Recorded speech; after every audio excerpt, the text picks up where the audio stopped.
أعوذ بالله من الشيطان الرجيم بسم الله الرحمن الرحيم رب اشرح لي صدري ويسر لي أمري واحلل عقدة من لساني يفقه قولي اللهم صل على محمد وعلى آل محمد كما صليت على إبراهيم وعلى آل إبراهيم إنك حميد مجيد اللهم بارك على محمد وعلى آل محمد كما باركت على إبراهيم وعلى آل إبراهيم إنك حميد مجيد আজ আমরা জানবো আল্লাহ ভীতি অর্জনের ফজিলত, অর্থাৎ আল্লাহর তাকওয়া অবলম্বন করার ফজিলত এবং আল্লাহকে ভয় করার ফজিলত।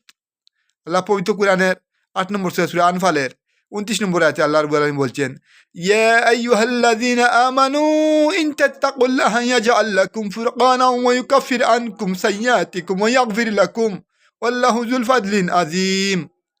হে বিশ্বাসীগণ, যদি তোমরা আল্লাহ ভীতি অর্থাৎ তাকওয়া অবলম্বন করো, আল্লাহকে ভয় করো, যদি তোমরা আল্লাহকে ভয় করো, তাকওয়া অবলম্বন করো, তাহলে আল্লাহ তোমাদেরকে ন্যায় অন্যায় পার্থক্য করে একটি মানিন্যয় শক্তি দান করবেন এবং তোমাদের থেকে তোমাদের ত্রুটিসমূহ দূর করে দেবেন এবং তোমাদেরকে ক্ষমা করবেন। বস্তুত আল্লাহর অনুগ্রহ অত্যন্ত মহান।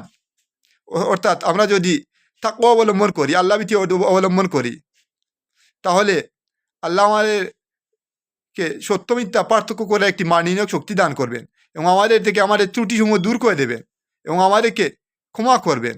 নিশ্চয়ই আল্লাহর অনুগ্রহ অত্যন্ত মহান। আল্লাহ পবিত্র কুরআনের ৩৬ নম্বর সূরা ইয়াসিনের ৪৫ নম্বর আয়াতে আল্লাহ রাব্বুল আলামিন বলছেন, ওয়াইযা কিলা লাহুমুত্তাকু মা বাইনা আইদিকুম ওয়া খালফাকুম লাআল্লাকুম তুরহামুন।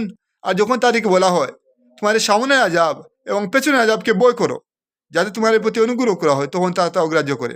আমরা যদি পিছনের আযাবকে ভয় করি এবং সামনে যা আযাব আসবে সেই আযাবকে যদি ভয় করি, তাহলে আল্লাহ আমাদেরকে রহমত দান করবে। আল্লাহ কি করবেন? আমাদেরকে রহমত দান করবেন, যে রহমত পেলে আমরা দুনিয়াতেও সুখী হতে পারবো আর আখিরাতে বিনা হিসাবে জান্নাতে যেতে পারবো। আবার আল্লাহ পবিত্র কুরআনের ৬৭ নম্বর সূরা মুলকের ১২ নম্বর আয়াতে আল্লাহ রাব্বুল আলামিন বলছেন, ইন্নাল্লাযীনা ইয়াখশাউনা রাব্বাহুম বিল গায়বি লাহুম মাগফিরাতুম ওয়া আজরুন কাবীর। যা তার পালনকর্তাকে না দেখে ভয় করে তার জন্য আছে ক্ষমা। যা তার পালনকর্তাকে না দেখে ভয় করে তার জন্য আছে ক্ষমা এবং মহাপ্রতিদান, বড় পুরস্কার। তাই আসুন আজ থেকে আল্লাহ ভীতি অর্জন করি, তাকওয়া অবলম্বন করি এবং আল্লাহকে ভয় করি। যেভাবে আল্লাহ আমাদেরকে থেকে ভয় করা চাচ্ছেন সেভাবে আল্লাহকে ভয় করি এবং তাকওয়া অবলম্বন করি, পরহেজগারিতা অবলম্বন করি। আসসালামু আলাইকুম ওয়া রাহমাতুল্লাহি ওয়া বারাকাতুহু।